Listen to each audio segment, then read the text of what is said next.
Hey guys, welcome to Tuesday Newsday. We are, episode 23. We've done 23. That's almost 6 months of content for you guys.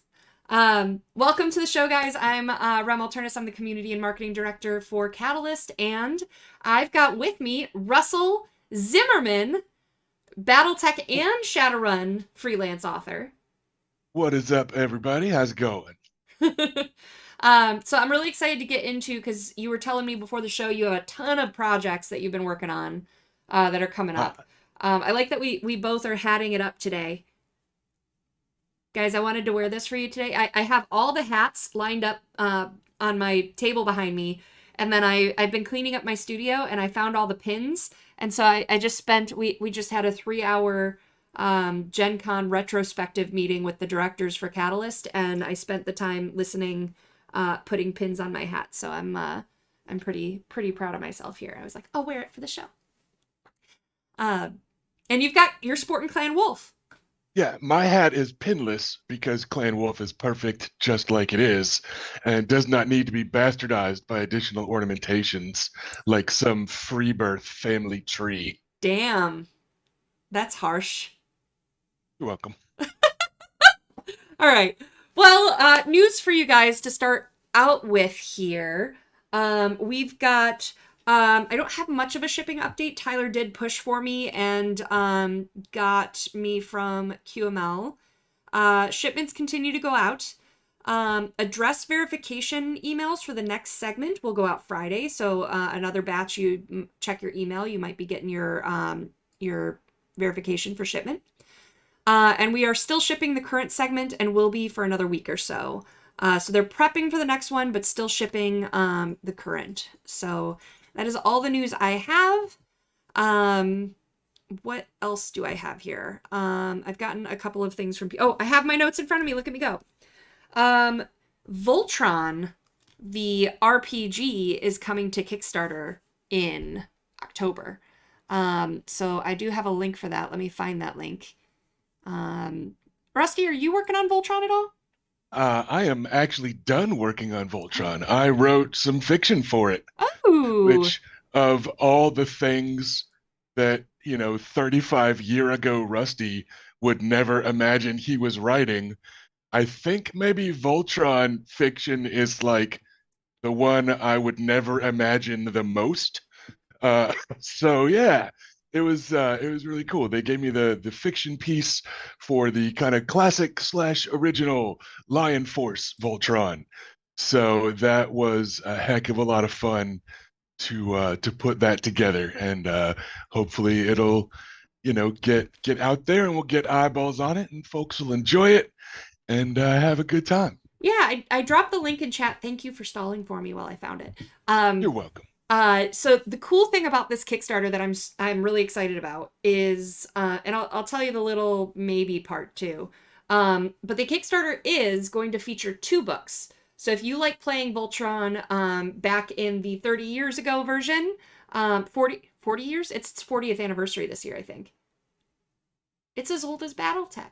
And then for if you like the new Netflix show, you can have that version as well. So there's going to be 2 different books, or get them both, because why not? And yes, vehicles will be involved. So not only are there going to be the 2 books, but we've already announced that we are working on a Voltron board game as well. I'm not sure if it's going to be far enough along yet to be included in the Kickstarter or not, or if it's going to be released sometime next year. But we're hoping that it'll be included on this Kickstarter. So there will be all the Voltron-y goodness. You can follow the project right there. All right, are the Um, board game pieces going to be sized appropriately and on hex bases? And if not, why not? Like they should totally be map compatible with BattleTech, just so people can house rule stuff if they want to. that would be super cool. I'm not sure. The only All I did get right. to play test an early version of it. I'm not sure what the pieces are gonna end up looking like. But my favorite part is when you all as a team have to shout, "Form Voltron!" That does sound pretty awesome, but also playing Voltron versus the Draconis Combine sounds pretty awesome too. I So I'm mean, just saying, talk to our board game people, get them with this, and get them Are on board, you could say, because it's in a board game. mm, But in just saying, Shadowrun, are the monads still on Mars? Because if so, we could have Voltron I show up mean, at Mars and I mean, lots of them. You know, I wouldn't say all, but yeah. All right, I'm just saying. It seems to me like making them sized appropriately would be a knockout. But awesome. what do I know? I'm just a fiction guy. Cool. So we have Voltron. Overlords in Training is for those who remember back it was last year. Time makes no sense. Like you tried to do some calendar math and you Yeah, just it totally was blue real screened on hard. us. How long have I been here? But we launched Overlords in Training, which is the first board game that's designed by Kenyon Bills, who's Randall's son. Um, and we funded the Kickstarter and everything. Not only has stuff arrived at our warehouse for fulfillment, but um, the Bills decided that they wanted to do fulfillment personally. So we are actually reshipping all of that stuff for Overlords to the Bills place so that they can have a personal touch on fulfilling and thank you notes and stuff like that. So really cool that they wanted to take that on themselves as a family project. So if you supported that, thank you so much. Your rewards are going to be coming very soon. So super excited for that. And then events. We're past Gen Con, which means that the company can now think past Gen Con. So we've got some really exciting conventions coming up that we're going to be supporting. There are 2 in 1 weekend coming up from what I've heard. So PAX West and Nova Open. Catalyst is going to be have a booth presence and demo games. I do have some rough news though. Booth fell through for Dragon Con, so we will not be at Dragon Con this year, unfortunately. We should be back next year, but we didn't end up getting the space we were hoping for, and it's just not going to work for what our needs need to be. So no Dragon Con, but we will be at PAX West and Nova Open. In October, we have Essen in Germany and PAX Australia. So last year, Talon did a walkthrough of PAX Australia and thought it was totally worth it for us to give it a try to go. So we're going to do it. So we're going to Australia, guys. I'm super excited for that. Nice.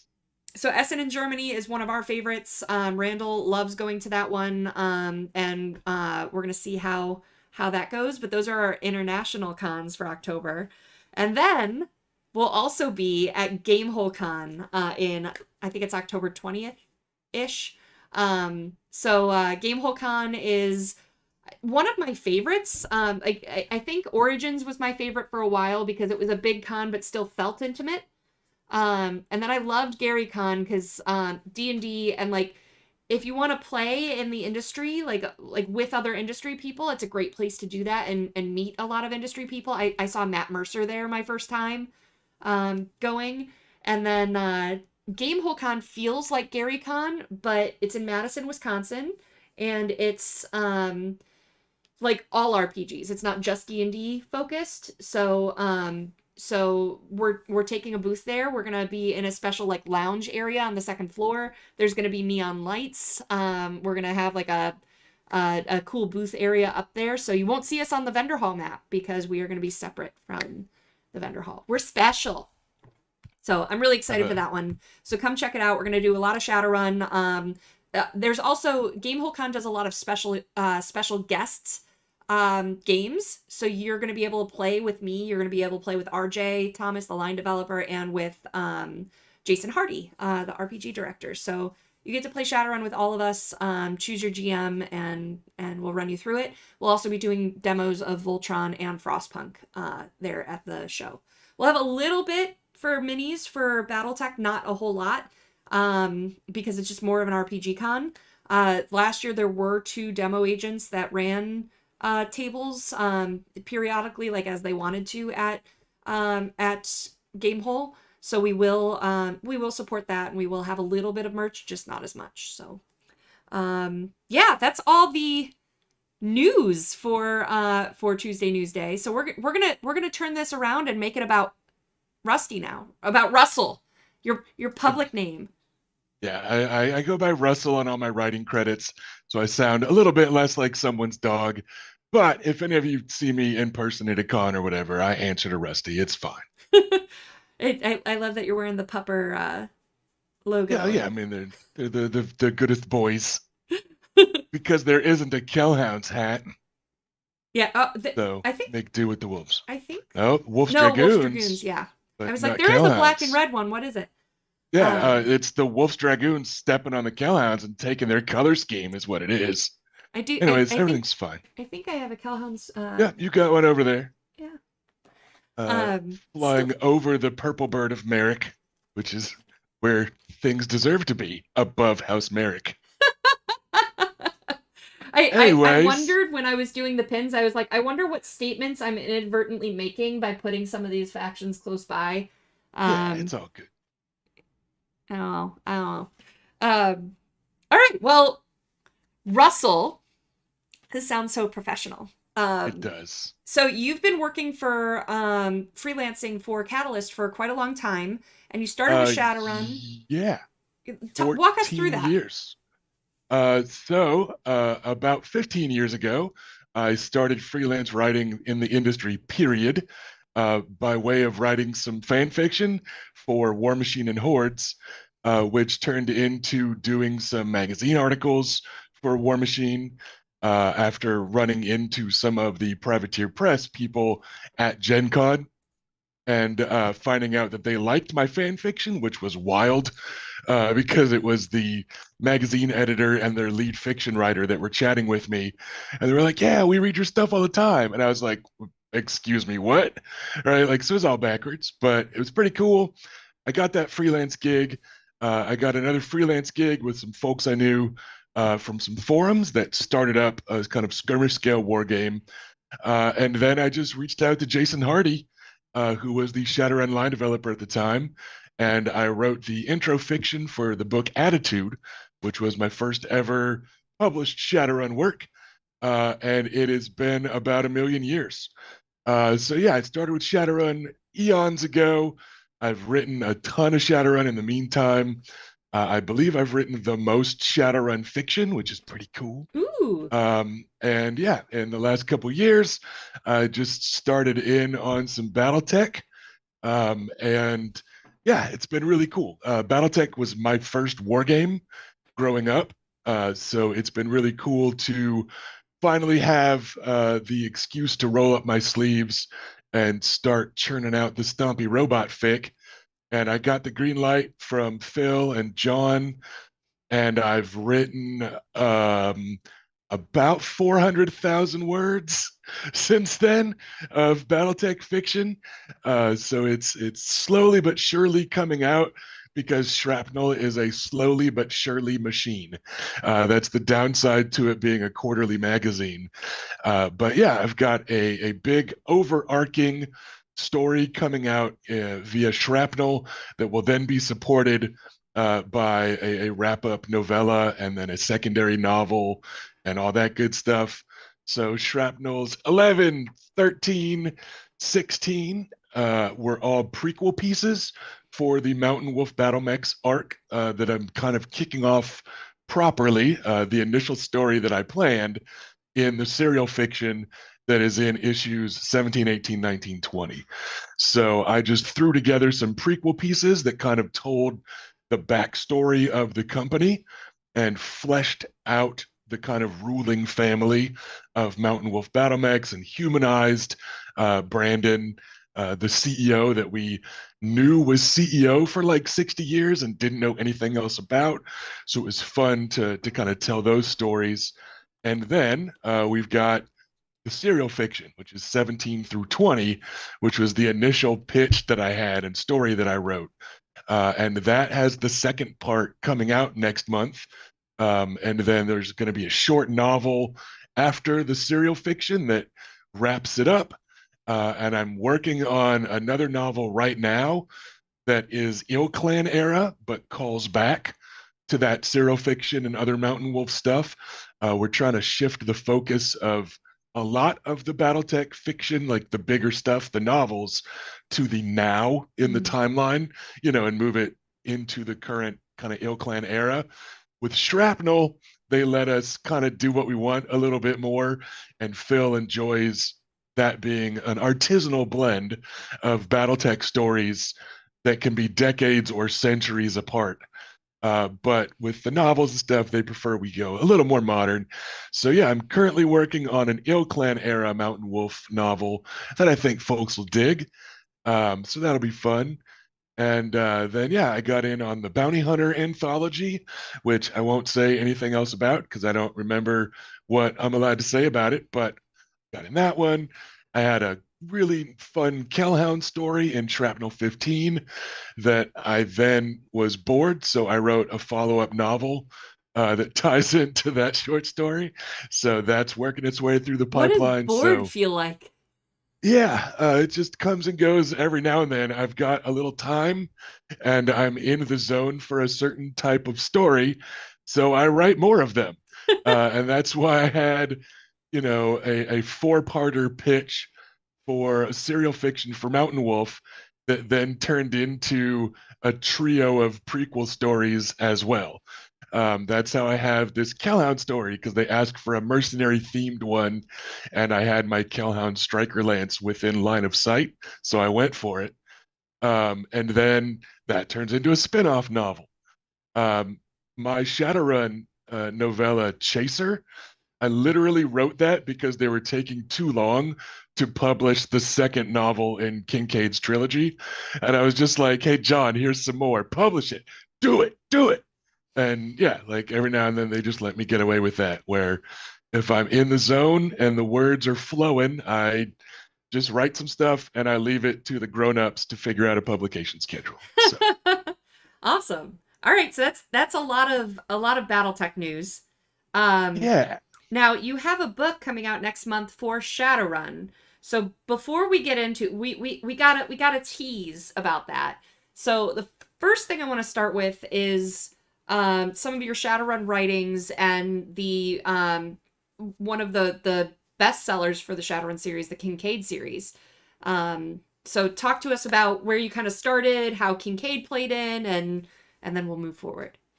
Yeah, I picked up the Kincaid stories, which for the primarily BattleTech fans amongst thou, Jimmy Kincaid is sort of noir PI that also happens to be an elven wizard because that's how Shadowrun rolls. I think the magic of Shadowrun is the Venn diagram in the middle of Shadowrun. It's the cross sections. It's the places where the tropes run into and overlap each other, and where the genres run into and overlap each other. So with the Jimmy Kincaid stories, I wanted to do that. I wanted to take this kind of tropiest of trope heavy subgenres with the noir PI spin, and then I wanted to just mess with it. So the key kind of foundation there was trying to tell just very personal and human stories, which is increasingly how I roll in the fiction that I write. I like to leave the supersized space opera writing about nations to other people, and I want to tell the story about somebody stuck living in one of those nations and dealing with the source book level changes to the timeline, right? So I like the stories about the everyday people trying to make it in these over the top fantastic settings. So Jimmy Kincaid is just a very human dude. He's a very flawed dude. His friends matter to him more than he likes to let on. He matters to his friends more than he likes to let on. He's got problems. He's got issues. He's got an ally spirit and a gun and a license, and he just does noir PI stuff. Awesome. So those just really took off with people, and that's why there's, I think, six of them, seven of them now. So it's a trilogy of the three main novels. Neat, which was the kind of prequel novella where we tested the waters before we jumped in all the way with the renewed Shadowrun fiction line and all that good stuff. There's Chaser. There's a couple short stories out there in various anthologies and stuff. So yeah, people just really like Jimmy Kincaid, even if Jimmy Kincaid doesn't always really like people. Is more coming from for Jimmy? Sort of. Jimmy kind of goes through the ringer in On the Rocks, which is book 3 of his trilogy. He gets worked over pretty good by life. So I'm giving Jimmy a little bit of a breather, but a lot of Jimmy's supporting cast have definitely become kind of main characters of their own. And I am working on a Shadowrun novel right now that is very much set in Puyallup, Jimmy's neighborhood there in Seattle. And a lot of Jimmy's supporting characters are definitely filling the pages of that one. I might have Jimmy make a cameo. I'm still deciding. But yeah, so lots of that kind of street level, character level Puyallup stuff is definitely still in the works on the Shadowrun side of things. Cool. All right. So what's coming up now? Or am I missing anything before we get into the No, meat? that would be the big one. The Okay. next I, one, I'm gonna go ahead and show the artwork. right? Got the cover art. Yeah, let's show Da it da da off. da. One thing that has always been super cool about writing for Catalyst is the level of creative control that they give us as writers to coordinate with the artist to send substantial art notes and images for inspiration and all that good stuff. And then we get to do the feedback loop with the artist. So it's really cool to be hands on with how your book is going to look on shelves. Um, and yeah, I'm really psyched with this one. Um, in this novel, there is a scene where the main character gets jumped as he's getting out of the shower in his apartment. So he's very vulnerable. But John Helfers, the fiction line developer, wouldn't let me put a naked guy on the cover of a novel, even though I suggested we line it up so that like the title bar could work like a censorship bar and it wouldn't show anything. And he was like, no, and I was like, all right, we'll just do this cool action scene instead. I thought it would have been funny to be like the first ever Shadowrun novel with this dude just standing there, getting beat up in his apartment by a hitman. But it's all good. We got this super cool one instead. So yeah, we had to strike a balance with this one where we wanted to show the violent efficiency of this mysterious character that is killing like 6 dudes in a single move. But then we also didn't want to push the boundaries of what's acceptable on a novel cover. Um, so yeah, I think it's still one of the most violent novel covers out there. There are, parts and pieces falling all over the place. But yeah, we had a lot of fun working on the stylized helmet and face mask, all that cool stuff, and trying to get it just right. So it's a pretty important and pivotal moment in the story, and folks are just gonna have to read it to get there and see how cool it is. But yeah, I think the cover art was really great.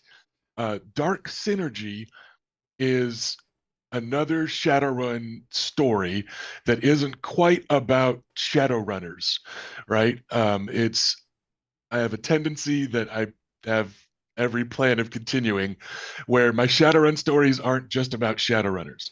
I know that Shadowrun players and GMs tell the best stories about Shadowrunners. I know that people often feel like they kind of know what to expect from a party of Shadowrunners, right? You're going to have the muscle and the magic and the matrix and the face, and you're going to meet with a Mr. Johnson and you're going to get a job, and I like to leave all that to adventures and to players and to GMs, because those are the real Shadowrunners.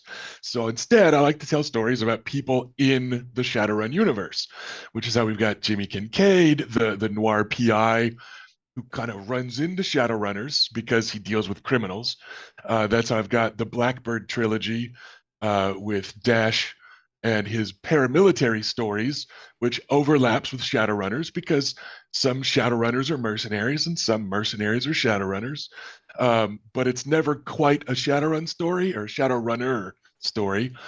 And that carries through into Dark Synergy, where for the first time, I'm trying to write about a corpo and make him a good guy while still showing the dystopian terror of the Shadowrun setting and increasingly the hellscape in which we all find ourselves in real life. Also, corporations are bad, but I wanted to show that some of the people that make up the corporations can be good. So it was an interesting sort of self-imposed, completely random challenge that I put before myself when I was just like, what's a Shadowrun story I have not done before? And I haven't had somebody in an antagonistic role or a protagonistic role that works for a company. And I think the first question I asked myself was like, how do I do this? How do I make somebody a loyal corporate while not making them a bad person or just like a naive idiot, right? Because the corporations in Shadowrun are bad in ways that even our real life corporations aren't. And that's hard to believe sometimes, but it's true. Um, we are doing our best to catch up to this corporate dystopia in real life, but Shadowrun is still worse. So yeah, I tried to figure out a way to have a stereotypical kind of middle rank, not just like a grunt on the sidelines, not just a secretary or a typist or but somebody like in the corporation and how to make them still like a decent human being that people would want to read about. And I figured out that the way to do that is to make his boss worse. So his boss is absolutely probably the worst person I have ever written. And I have written my fair share of sociopaths and megalomaniacs and stuff like that, writing bad guys in a cyberpunk setting. But honestly, his boss is probably the worst person I've ever written, and I think he runs as a good corporate babble spewing counterpoint to our protagonist Kenji. So yeah, it was a really good time.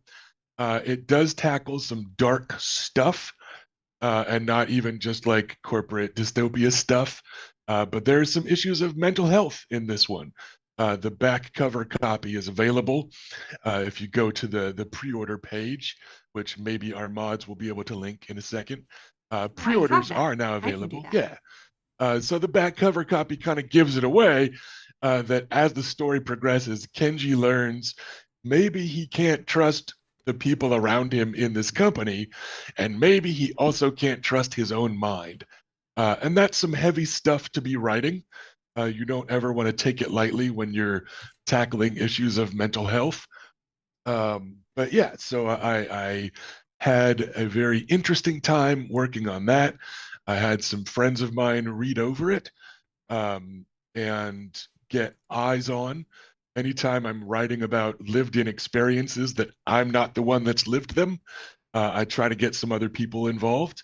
I wrote a lot about stickball in the Blackbird trilogy, and I reached out to some YouTube stickball content creators, some Native American guys that do really cool cultural and social content, including about this sport stickball. I had them go through and read the section about stickball, and I got some ideas from them, and I thanked them in the book, right? So I did the same thing in this one a little bit with a couple friends that know more about mental health than me and know stuff about mental health in a little different direction than I do. So yeah, I had a good time working on that and trying to do it right. And it gets a little bit heavy. But sometimes a good book does, and mostly I think it's a cool snapshot of cutthroat corporate life Cool. and I what it's kind of like on the other side of a Shadowrun. I So like, is yeah, it, I like the other side of a Shadowrun feel to a lot of the fiction. One of my favorites is a short story in one of the anthologies called Dock Wagon 19. It's Jennifer Brozek, and it's a news anchor that goes on a dock wagon run with a team. And like just getting that different angle of what we know as Shadowrun players about how the world works, I think is pretty cool. So yeah, always and taking a new look at that is great. yeah, and it's one of the things about an RPG or a war game setting, they kind of suck to live in, right? Like the whole point is this like never-ending conflict in Shadowrun. It's these titanic mega corporations that fight each other, and there's room in the cracks for Shadowrunners to do their thing. In BattleTech, it's these, inner sphere houses and these upstart countries breaking away from them, and it's the clans and it's factions within all these groups that are again in never-ending perpetual war, so that there's room for the giant stompy robots to fight, right? And the more you try to tell stories in those settings, I think the more important it is to point out like how absolutely effed up those settings are and how terrible they would be to actually just try to make a living in. Another Shadowrun novel that I'm working on right now, the one that also features some of Kincaid's supporting cast, it's people just trying to run a business in Puyallup, like a legal business. They're trying to run a restaurant, and you've got to deal with a traffic jam because there was a drive-by shooting, right? Like you've got to deal with, oh man, the guy we normally buy the fish from got fireballed in a gang fight. Crap, right? So you just try to think of all these real life problems and then ramp them up by tenfold to put on the kind of absurdly dystopic level of Shadowrun. Um, and kind of the same thing in, the BattleTech stories. You try to write stories about people in these organizations and surviving between these factions and amidst these battles. There's a lot of things that are barely footnotes in the history of BattleTech. Look at the old Clan Wolf or Jade Falcon source books, where they go over every single planet that these clans invaded. And in some of those planets, that's like the only paragraph of text that we have for a whole world, right? Some of these worlds are dots on a map, and then we get one little story about how super badass and ruthless, clan, Jade Falcon invaded. And that's it. That's all we know about these people. And it's interesting to me to try and unpack some of that and build a world around that and imagine what it's like, because like people live their whole Yeah. lives in that dot on a map that we don't know anything about except for that time the clans kicked their ass, right? So it's cool to try to find those things and Yeah. unfold them is So is what I like to do. I want to keep on for the book because now that we have the pre-order up, you've done a blog post talking about it, which is included in that link I posted in the chat. Awesome. But also you're gonna do some store visits. Is that correct? To help promote? Yeah, I am moving at the end of this month, and I am a lunatic. So I thought, hey, why not do two things at once? So I'm going to be driving cross country from where I currently live in Austin to where I'm moving to in New York. And I thought, why not reach out to some friends of mine that work at appropriate stores? And instead of just seeing if I'm going to swing by and grab lunch because I'm passing through the neighborhood, what if I hung out for a couple hours? So we've got Dark Synergy releasing in 3 or 4 weeks. And I thought we'd try to get some print on demand copies ahead of time and ship them to a couple of stores. And I'll be hanging out a couple afternoons as I'm making my way in a now kind of roundabout path from Texas to New York. So on Saturday, August 31st, in that afternoon, I'll be hanging out at Riverbend Bookstore in Crystal City, Missouri. Hi, Luna, if you're watching. A friend of mine works there. They're good people. They say that their bosses are good people. And I was like, hey, when's the last time a game company did anything in Crystal City, Missouri? So let's give them some love. So we swing by, gonna sign some stuff, answer some questions, all that fun stuff. Um, and then in the afternoon of Sunday, September 1st, I will be swinging southbound a little bit, and I'll be stopping by Huntsville, Alabama to go to the Deep Comics, Games, and Toys. Right now, the times are still a little bit iffy because we are working out travel times and finalizing compared to store hours and time zone shifts and all that stuff. But we're looking at probably about 2 o'clock to 4 o'clock each afternoon. Cool. But we know it's going to be afternoon. We're still pinning down the details, and I'm kind of leaving that to our editor and the store managers to finalize, and then I will make the drive happen. Neat. But yeah, we just thought we'd swing by a couple stores on the way that don't generally get this sort of love. I don't think Randall's reunion tour is stopping by either of them anytime soon, right? Like, let's just swing by and hang out with a couple of my buddies and hang out with any fans that might happen to be in the area and give them some catalyst treatment and some signings and For some stickers and all that good so you'll stuff. be there to talk Shadowrun, to talk BattleTech, to do any signings and stuff like that. Are you gonna Yeah. play any games? I don't think I'm going to quite have time to play games because I am also trying to drive cross country in a somewhat timely manner and I get thought you had back to my wife. commitment, Zimmerman. I do have commitment, but I also miss my wife. It's been a long time. It's entirely fair. My lovely wife, Felicia, who has supported me through all this freelancing chicanery, had to move up there early for her job. So we have been apart for a while now, and I'm fraying around the edges. I've been going a little bit feral without my baby in my life to give me a social outlet and grown up to bounce ideas off of and stuff like that. So I'm in a hurry to go see my wife, but I can still stop and hang out with some fans. So yeah, they'll just be kind of general Q&A sessions. I'll talk about the novel a little bit, probably do a short reading from the novel, Cool. talk about my other stuff. Anything's fair game. You know, my Shadowrun, my Battletech, my Voltron.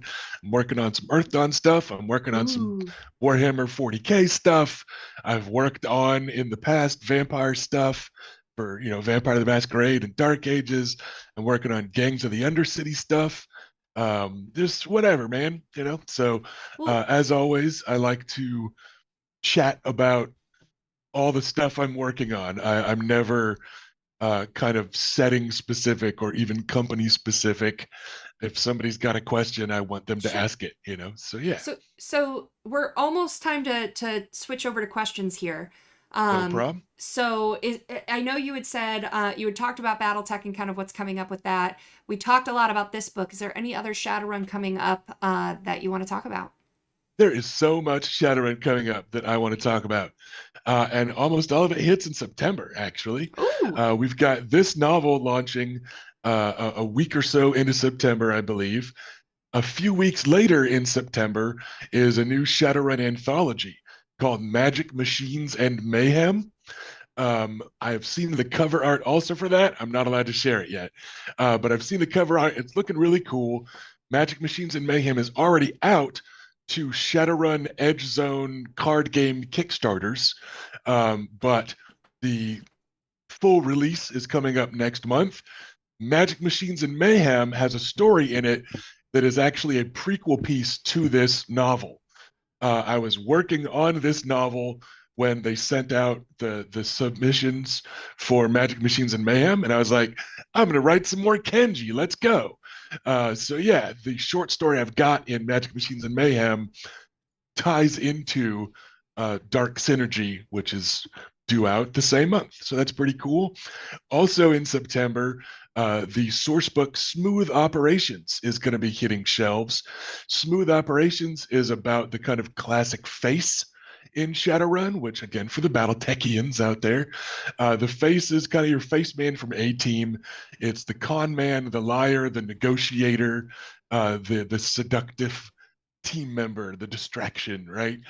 And Kenji, despite being a corpo, or because he's a corpo, is in large part a face. Etiquette matters when you work for the Evo Corporation, right? And etiquette and the thought behind etiquette really matters to Kenji. So they actually pulled a big old excerpt of Dark Synergy to put in Smooth Operations. So there's another kind of sneak peek there that you can take a look at. So we've got lots of Shadowrun stuff all hitting in September, and also Shrapnel issue 18, which again has part 2 of Violent Inception, my official sort of serial fiction, will be hitting. And then also in September, I'm moving, and also in September is my birthday. So there's Hey, just a me few too. things going on. Yeah. So yeah, September has a lot of moving parts this year. And yeah, I'm excited about it. I'm excited, as always, about getting eyeballs on my stories. A lot of this stuff is stuff that I wrote a year and a half ago, and that's just the nature of the pipeline. This stuff takes time to come out, but I always get psyched about it again. I'm actually going to be getting the final draft of Dark Synergy that's done all the layout and all that to give another look at today to finalize it before it goes on sale. And I always like how rereading my stuff gets me psyched for it again. And that's part of how I know like I should still be doing this job. The same way I geek out when I go, oh man, I wrote some Voltron fiction. What even is my life? Right? Like when you don't get psyched anymore and when you don't geek out about your stuff hitting shelves, when you don't geek out about writing a Kellhound story in the same anthology with a Michael Stackpole Kellhound story, right? Like when this stuff doesn't geek you out anymore, it's time to go live and die in a cubicle or whatever grown-ups do, right? But as long as I stay psyched about it, I'm going to keep on writing and having a good time telling cool stories. So yeah, lots of stuff hitting shelves in September, lots of Shadowrun stuff, some BattleTech stuff, lots more that I'm working on right now. I've got 3 Shadowrun novels and a BattleTech novel in the work right now. Like literally, when I say in the works, I mean they are Word documents that are open on my desktop right now, where I'm scribbling down notes and all that good stuff. So yeah, lots of Save Shadowrun, often, lots of because I've BattleTech. lost so many Yeah, documents. yeah, no, everything gets saved pretty often. Um, I've got I've got 9 Word documents open right now, and some of it's 40K stuff too. But I'll focus on the Catalyst while I'm here. But yeah, I recently started writing for the Black Library, so some of that'll be coming out next year. I just am juggling a whole bunch of geeky awesomeness, no matter how much the wizards and cyborgs of Shadowrun and the stompy robots and their hotshot pilots slash mech warriors. I know they're not technically pilots. Shut up. And no matter how much Shadowrun and BattleTech have special places in my heart, it's always cool to work on new stuff too. So Cool. yeah, it's really nice. Actually, now that I'm gonna take a moment before we get to Uh-oh. questions here, because you brought up the mechs, and I got to play in Masters and Minions at Gen Con, and I Yeah. actually have my mechs. I'm gonna call him a friend at this point. He's someone I got to see at Kerensky Con and was here at Gen Con again. When I blew up his mechs, he actually gave me his because I had complimented his paint job, which was really sweet, and he paints like a trooper.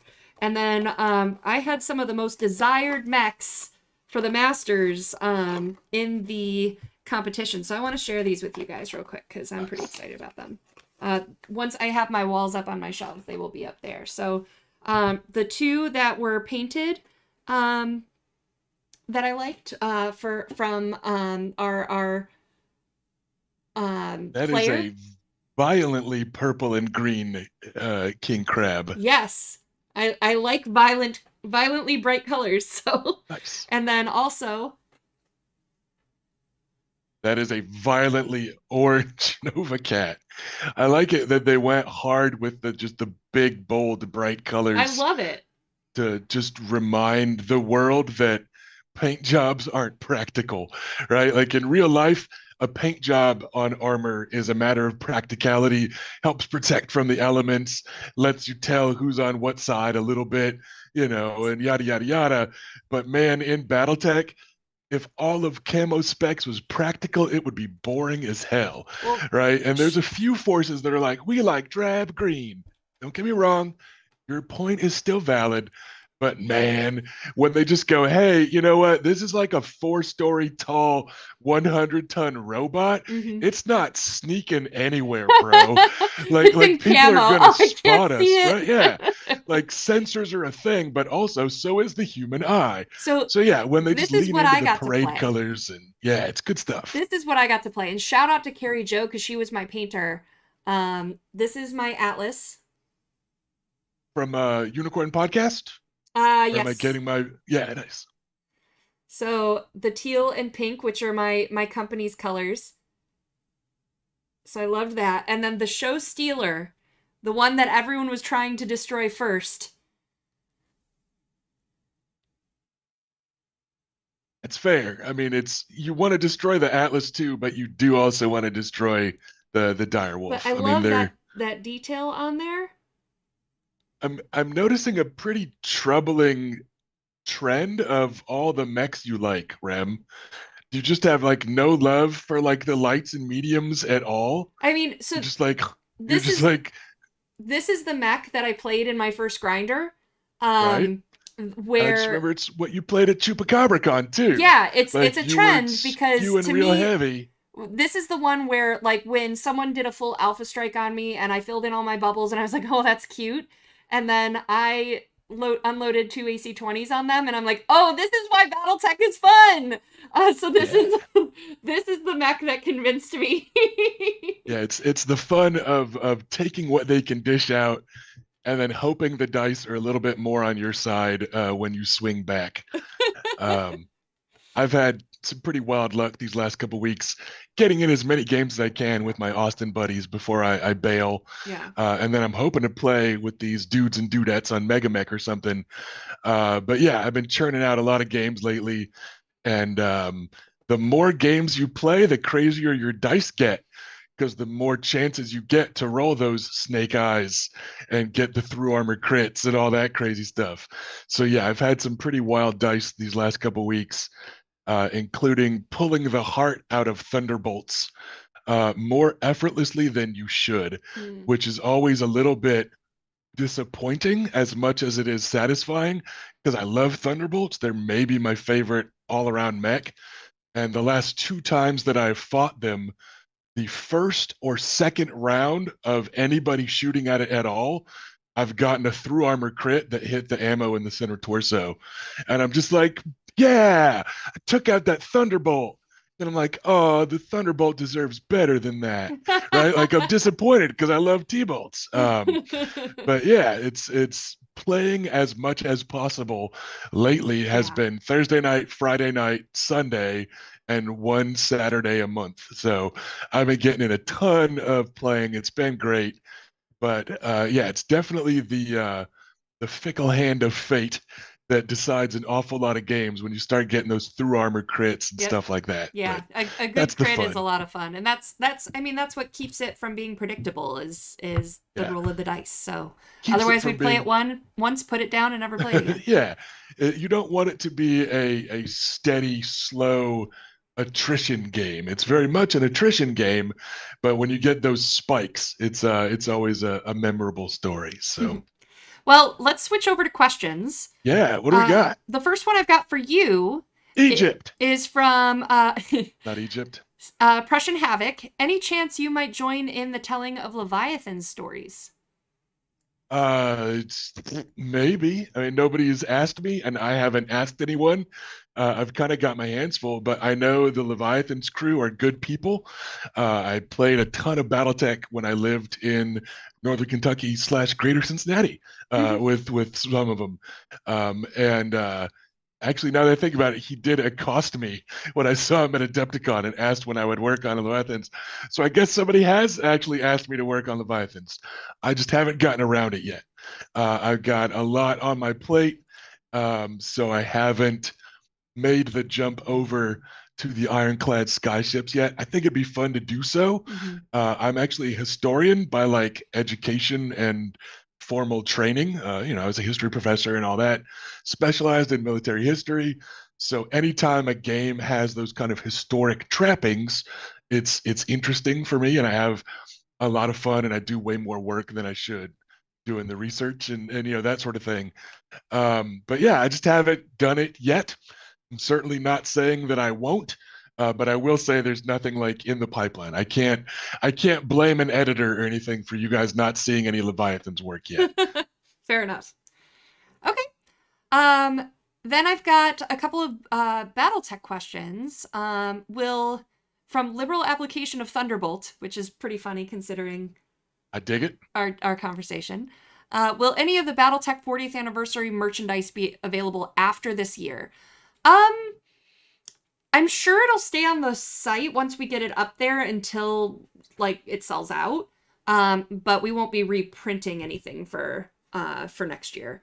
Um, is my assumption. If there's a reason that we should like to, if we want to run a small run, for instance, to bring to UK Games Expo or something like that next year, I'm sure that could be communicated. But yeah, that's I think the plan at this point. Um, Kalos's gaming table. Do we know if and when the 40th anniversary merch will wind up on the CGL website? Uh, Good question. I know. So, now that we're through Gen Con, which a lot of the merch was ordered from, like, or for like the mugs and stuff like that. Um, and then I know the hoodies were at Adepticon and stuff like that. So I'll have to ask. I would imagine soon, now that Gen Con is over and things are shipping back to the warehouse. Um, but that is a good question, and I'm actually going to stall for me, Rusty, because I'm going to write it down so I don't forget to send it to the team. Okay, I will come up with something interesting to talk about. On the topic of merch and goodies and collectible stuff, I'm going to jump ahead a little bit and share a link in chat. This is to an eBay auction that I just put live early today. As part of the move, I am downsizing because my life is boxes right now. You guys can't see just how many books I'm talking about. But when I moved here, we had 26 boxes of just books, right? And I'm getting rid of a lot because I've written a lot in the years that we've lived here, and I haven't been using the books. I kept all my Shadowrun books ever, including my wife's Shadowrun books, and I met my wife playing Shadowrun, so our connections were big, right? And I kept all of it, and then I realized I just haven't been using it, and I don't want to be a hoarder. So I'm specifically downsizing, including for the first time getting rid of some Shadowrun stuff. I'll What's that? I would like to be a hoarder of lots of Shadowrun stuff. All right. Well, you'll have an opportunity. I talked to some friends of mine that are also in the industry because I was hesitant to do this sort of thing, but they just asked me, "Hey, Rusty, you think it would have been cool 30 years ago to have this chance?" And I said, "Yeah, I guess." So I'm selling a bunch of stuff on eBay. Once the auctions go live, specifically for the Shadowrun stuff, I will also be singling out that I will be signing and or personalizing stuff in those auctions. I'm going to be selling just all kinds of stuff. I feel bad for having it and not reading it. I just use PDFs for everything these days. Where So where yeah. can people find the links to eBay for you? I just tossed up one eBay link here in chat. Okay. I got one auction live and going before we went live this afternoon. So I'll be putting up more auctions this week. A lot of them are going to be Shadowrun stuff, old school Shadowrun stuff, first edition Shadowrun stuff that I wrote. That again, I'm just like, I Okay. don't need to have this to get Shadowrun street cred, So right? I'm going Like to I don't ask for you need to a post the link collection. again. It So might be blocking it because you're not a mod. So okay. send it to me in Discord and I'll post it. Will do. Um, So yeah, I'm just going to be sharing that around a little bit. I'm going to be posting about it in the Shadowrunners Union also, and the on Shadowrun Facebook. Discord. Yeah, Shadowrunners Union on Facebook, the Shadowrun subreddit. So yeah, just kind of wanting to make some stuff available to the geeks that might not have even been into the game when it came out. Some geeks might not have even been alive, Cool. when first and second edition stuff came out. So I think that that would be cool. I think the opportunity to get signed stuff by the author would be cool. Yeah. Um, and Thanks. yeah, Thank you so so trying to much, do Rusty. that. I want to keep moving on questions because we're Yeah, running out of time here. So you asked me to buy you time, Ram. I you jumped bought me ahead to more buy you time than time. I needed. Thank you. You're welcome. Um, all right, so Leviathans, Night Moss asks, does CGL have any plans to release the PDF rules for Leviathans, the Great War, beyond those Kickstarter backers who backed for the starter box? Yes, but nothing will be released until after Kickstarter's fulfilled. So yes, but you're gonna have to wait for a while. Um, as far as I'm hearing, things are still going on track for the timeline or the task list that was given on a backer update a month or two ago. So we're still looking at the end of this year right now. Stabatha asks, will Voltron with Voltron will CGL wade into Sheath versus Clance debate? I don't know anything about what's coming in terms of the content. Do you know anything, Rusty? No, my involvement on Voltron was very limited. In that I was like, I want to write some fiction, and Jason was like, we want you to write some fiction, and that's it. So yeah, I haven't seen more of the book or been involved in any of the online discussions or that sort of thing. I have a lot on my plate already, All I've really but seen yeah, so that's it. far is the cover of the mock-up cover of the book. So even like we're starting to set up the Kickstarter now, and we're starting to ask like, what should we put for the story? So I don't know, maybe something will be communicated there, but I don't know at this time. Corehammer asks, any chance the 40th reunion tour will hit Texas again outside its one stop in Austin? Um, I I don't know. That's a Randall question. I think his schedule for the year is done, but I know that Ray and Aaron are just finished a leg. I think in the Northeast. So I'm not sure. I don't know what the plans are for that. I know Randall just did a part of his tour, got as far south as San Diego. So he did stop by there a couple of weeks ago. So and I think that was a last minute one too. So he is still adding some last minute stuff if it's like on the way somewhere else that he's headed. He's trying to get more and more stores in. So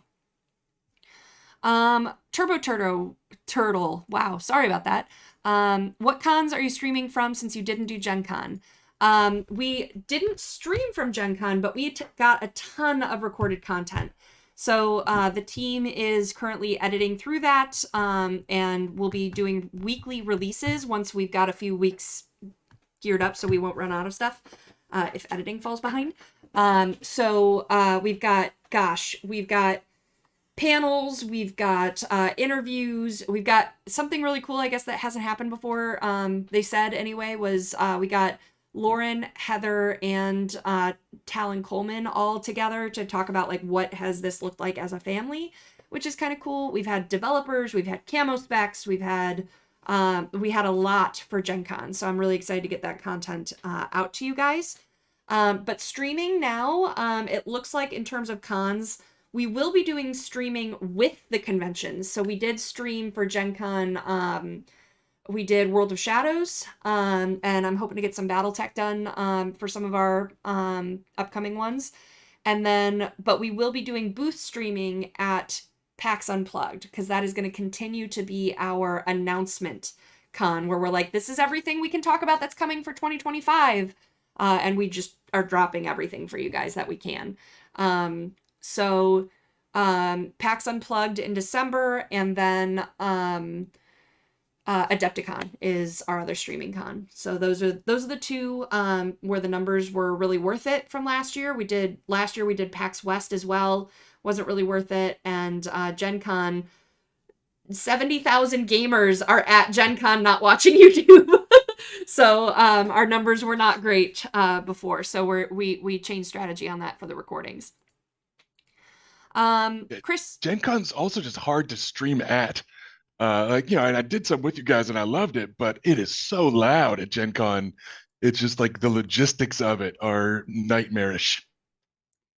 last question. Well, I have two questions left. So that I'm going to cover. So I'm going to go a couple minutes over for you guys. But Chris Meza asks, is there any Frostpunk fiction in the works or chance of seeing some in the future? I'm not 100%. I'm not sure what's included in the book yet at this point. But I do know that like we have a very specific contract with 11-bit, and I'm not sure that that's going to expand past the drop of this book. So I would say if we don't have whatever fiction is included in the book itself, in the source book, is probably likely to be all the fiction that we're going to get for Frostpunk. But that's a guess with what I know. Yeah, I mean, it makes sense wrong. if you've got licensing for an RPG book, not a spin-off novel, then you got to write an RPG book, not a spin-off novel. So yeah, makes sense to me. Yeah. Cool. All right, now the last thing I want to cover, I saw a lot of questions here in the mod doc. Thanks, Dave, by the way, about the Mercenaries Kickstarter. So here's the down and dirty, guys. Here's the thing. I don't know. I give you guys when I do know. I give you guys when QML tells me what I'm allowed to say, and then I get in trouble because even when I read directly, I get in trouble. But you guys know what I know, and I'm giving you these updates because I'm pestering people for these updates for you. So the ones I gave earlier when I said that's all I have, that's literally all I have. So I don't have, last week I gave an update that the shortage reports were turned in and those shipments were getting pulled, or had been handed over to CGL. So I think now this past week, probably there's progress on pulling those shipments and starting to get some of those sent to the hubs, but I don't know what's on those lists. I don't know. So I'm just giving you what I have because I want to be able to share with you when I'm here. But we're giving you what we have. The best place probably for updates is literally the QML website that shows the updates. I think they have like a blog or something about their progress, and that's really the best place to get the most current information from QML directly. Everything else, I'm trying to pester weekly, but I don't always hear. And so I tell you when I do know, but if you don't hear from me, it's because I don't know. And so I wish I had more for you. It's a slow process. 25,000 orders plus whatever was in Pledge Manager is a lot to ship, and it's slow moving. It's an iceberg undertaking. So we'll tell you when we have it, but that's really all I've got. With that, we are 3 minutes past the hour. So that's all I've got for you guys. Anything else you want to sign off with? Rusty, where can people find you? I did see a couple at Russell's in chat real quick. One was about how much we outline and stay canon versus making it up as we go. Like I said in chat, a little bit of both. There's a way more involved answer that's a lot cooler, but we don't have time for that. The other question somebody asked was if I was a gangrel or a toreador on the vampire side of things. I am a bruja, which is the perfect balance between gangrel and toreador. But I've written toreador stories for Dark Ages, so there was that. But yeah, no, I tend to go bruja or La Sombra if I want to be a real monster. But it's kind of like every great house in BattleTech. There's fun to be found in each of the factions, and I kind of feel the same way about most of the clans and stuff in Vampire. I think we honestly tackled everything. Got a bunch of Shadowrun coming out next month. Got a bunch of BattleTech coming out in coming months. Doing a couple signings along the way, and as always, I'm available online. You can find me on Facebook. I'm on the Catalyst Discord. I'm in the BattleTech subreddit. So yeah, swing by anytime you guys have questions, and I'm always eager to answer them. Awesome. Thanks for being here, Rusty, and I'm excited to see the launch of the new book. Me too. I can't wait to get some eyeballs on it and see how people like my new protagonist, Kenji. Awesome. All right, we'll see you next time, guys.